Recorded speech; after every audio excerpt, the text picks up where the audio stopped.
국내외에서 벌어지는 다양한 M&A 이야기를 통해서 산업계의 재평 과정의 맥을 짚어보는 시간입니다. M&A 이야기 김영진 M&A 연구소의 김영진 소장으로부터 도움 말씀 들어봅니다. 안녕하세요. 네, 안녕하십니까. 네, 지난주에도 국내에서 M&A 소식이 나왔습니다. 현대제철에서 현대하이스코의 냉연 사업 부문을 합병한다라고 이야기를 했는데요. 이 합병을 하게 된 배경이 먼저 어디에 있을까요? 네, 한 네 가지로다가 이렇게 분류해서 한번 말씀을 드려보겠습니다. 첫 번째는 현대제철에서 얘기하는 내용입니다. 철강 일간 사업 체제 구축 차원에서 M&A를 갖다가 추진을 했습니다. 이것은 무엇을 뜻하냐면요. 철강 산업은 재선, 샘물을 만드는 재선 사업과 강철 덩어리를 만드는 제강 사업, 그다음에 슬라브를 만드는 연주 사업, 그다음에 구조물 강철들을 만드는 열연 사업, 자동차 아니면 전자에 들어가는 철판을 만드는 냉연 사업 이런 식으로다가 분류가 되고 있습니다. 네. 하지만 현대제철 같은 경우에 냉연 사업 같은 경우는 현대 하이스코어에서 이제 사업을 갖다 추진하다 보니까 일괄 사업 체제를 갖다가 구축을 못한 상황입니다. 이것을 포스코와 같이 통합적으로 관리해서 일괄적으로다가 사업을 갖다 추진하겠다 해서 합병을 갖다 추진했던 거고요. 두 번째는 재무구조 개선 차원에서 합병을 갖다가 추진한 걸로 보여지고 있습니다. 무엇을 뜻하냐면요. 현대제철의 차입금 6월 말 기준으로 봤을 때 11조 7천억을 갖다 보이고 있습니다. 이자 비용은 연 3천억 정도가 나가고 있고요.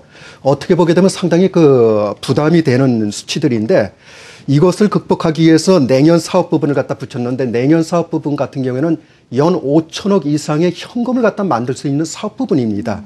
그래서 충분히 이자 발생 비용을 갖다가 커버하고도 남을 사업 부분을 갖다가 여기에 붙임으로 인해 갖고 단기적인 효과는 없지만은요 중장기적으로 봤을 때 재무구조 안정성에 기여할 거로다가 보여지고 있습니다. 세 번째는 경제 민주화 논쟁을 대비하기 위해서 아마 합병을 추진한 걸로 보여지고 있습니다. 즉 공정위에서 내년도 시행 목표로다가 신규 순환 출자 금지 법안을 지금 만들고 있습니다. 이 법안이 만들어졌을 때 합병 처리하면서 순환 출자 구조가 생기게 되면 여러 가지 논란거리가 생길 수가 있습니다. 그래서 현대제철에서도 이 법안이 만들기 전에 먼저 합병 처리해갖고선 순환고리를 하나 더 만들자 해갖고선 아마 합병이 된 걸로 알고 있습니다. 이렇게 합병이 되게 되면은요, 현대모비스가 현대자동차 지분을 갖다가 소유하게 되고요, 현대자동차가 현대제철이 반대로 또 현대모비스의 이 순환고리가 형성이 되게 됩니다. 이거 현대자동차가 이제 현대제철 지분을 갖다가 소유함으로 인해 갖고 이런 연결고리가 되는데 이것은 여러 가지 내포된 뜻이 있습니다. 네. 내포된 뜻 가운데는 마지막으로다가 이제 배경을 갖다가 여러분한테 설명드릴 수 있는 후계 구도 확립 차원도 있습니다. 무엇을 뜻하냐면요, 현대제철에서 보유하고 있는 현대모비스의 지분이 5.66%를 갖고 있습니다.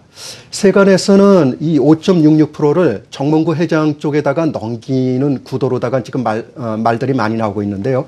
굳이 정몽구 회장뿐만이 아니라 충분히 자기네들한테 우호적인 기업 아니면 우호적인 자연인한테 넘겨갖고선 후계 구도를 갖다가 강화하겠다는 포석이 있습니다. 그래서 일각에서는 정몽구 회장이 보유하고 있는 현대제철 지분과 현대모비스 지분을 갖다가 수합 형태로다가 맞바꾸는 시나리오도 이제 제기하고 있는데 이거보다는 현대제철에서 2009년 8월 달에 시행했던 게 있습니다.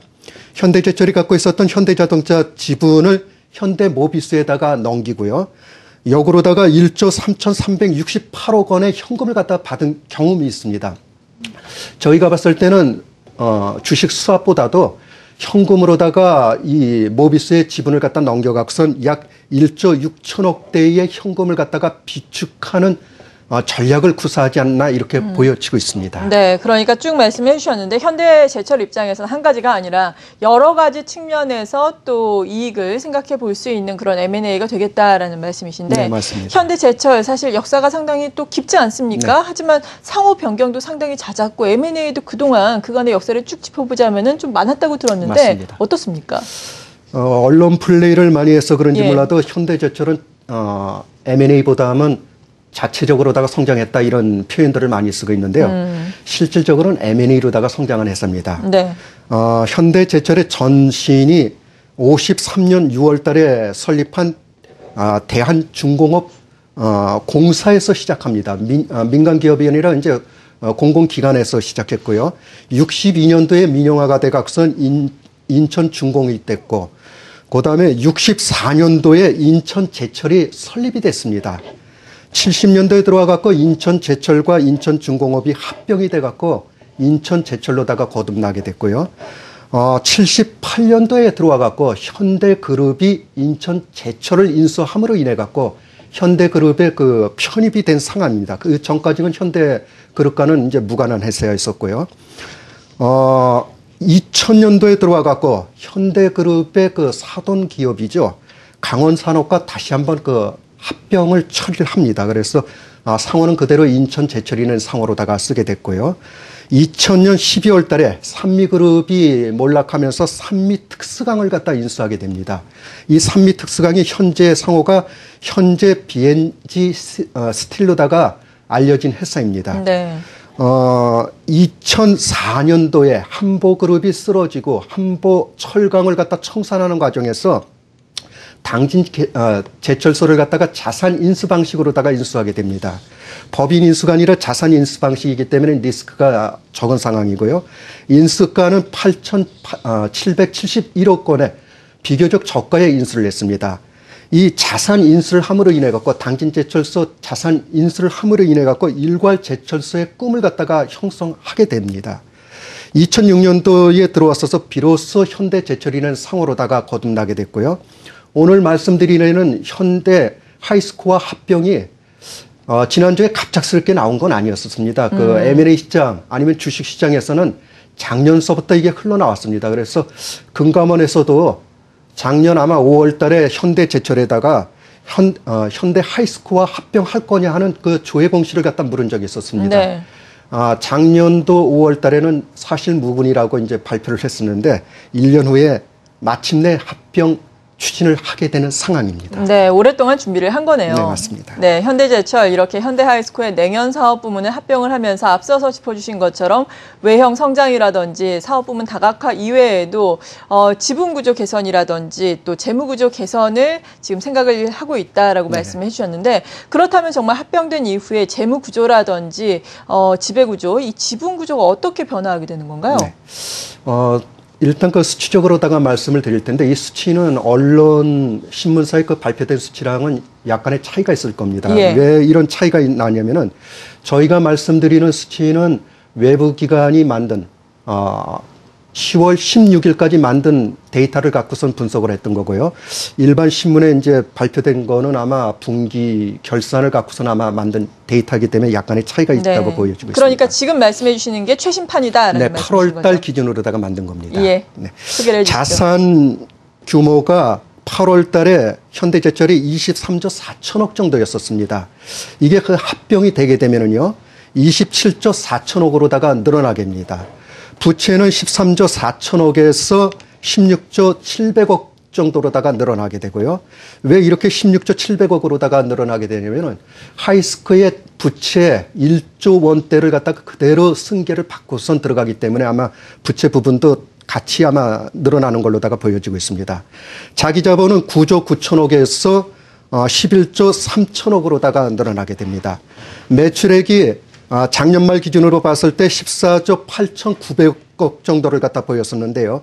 이게 20조가 넘는 회사로다가 아마 거듭날 수 있다고 보여지고 있습니다. 이렇게 됐을 때 포스코가 35조 규모이기 때문에 아마 포스코와 쌍벽을 이루는 규모까지 성장할 수 있으리라 보고 있습니다. 네. 영업이익이 합병 전에는 8,800억 정도였었는데요. 1조가 넘는 우량한 기업으로다가 아마 거듭날 수 있다고 보여지고 있습니다. 지분 구조도 이제 변경이 될 수가 있는데요. 합병 전에 그 지분은 기아자동차 포함해 갖고 3인이 갖고 있는 지분이 33.82%입니다. 하지만 합병이 되게 되면은 여기에 그 아까도 얘기했던 현대자동차라든지 현대 하이스코가 이제 들어옴으로 인해 갖고선 지분이 39.63%다가 늘어나게 됩니다. 이것은 최대 주주로 봤을 때는 일종의 그 꼭 먹고 알 먹는 형태의 그 아마 전망을 보이는 수치라고 보여지고 있습니다. 네, 그렇군요. 이렇게 지분 구조와 재무 구조가 어떻게 변화할지까지 알아봤는데 그렇다면 앞으로 M&A는 어떤 과정을 거쳐서 이루어지게 될까요? 네, 아마 몇 가지 그 아마 M&A 방식은 이 자리에서 이제 말씀드렸을 겁니다. 예. 오늘 말씀드리는 분할 방식은 아마 처음 말씀을 드리는데요. 일단 그 현대 하이스크를 갖다가 인적 분할로다가 분할을 먼저 합니다. 이 분할이 이제 두 가지 방법이 있는데 인적 분할과 물적 분할이 있습니다. 물적 분할 같은 경우는 분할이 되게 되면은 하이스크가 지분 100%를 갖다 소유하는 구도입니다. 하지만 인적 분할이기 때문에 주주분들의 지분에 따라서 아마 지분 구조가 이제 가져가게 되고요. 이것을 현대제철과 합병 처리를 하게 됩니다. 이렇게 됐을 때 분할 합병 비율이라고 표현을 쓰는데요. 현대제철 1주 대 현대 하이스코 분할해서 합병하는 지분이 0.389% 정도, 0.38대 정도가 이제 분할이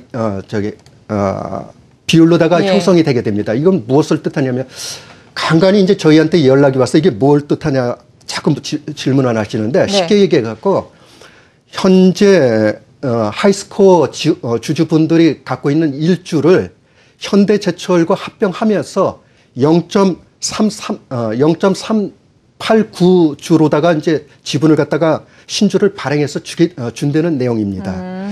그다음에 그 M&A 계약은 외부 평가 기관이 이제 3일 회계 법인이 평가 기간으로다가 선정이 돼 갖고 9월 26일서부터 10월 16일까지 평가를 받았고요.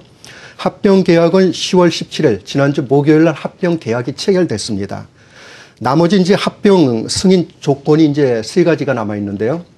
첫 번째가 11월 29일 날 개최하는 임시주총에서 이제 임시주총 통과를 해야지 되는데 저희가 봤을 때 무난히 임시주총은 통과가 되리라고 보여지고 있습니다.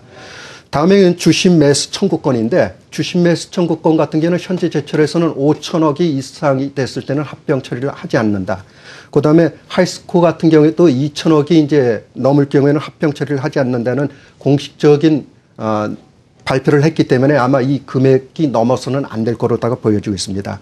공정위 승인 같은 경우도 간이 승인 절차이기 때문에 특별한 결격 사유가 없으면 무난히 아마 승인을 받을 수 있는 제도로다가 보여지고 있고요. 네. M&A 작업 기간은 9월서부터 시작해서 1월, 실질적인 거는 12월 31일 날 모두 끝납니다. 하지만 1월 달에 신주가 상장되는 절차가 남아있기 때문에 1월 아마 24일 날 신주 상장되면서 이제 합병 절차는 마무리되리라고 보여지고 있습니다.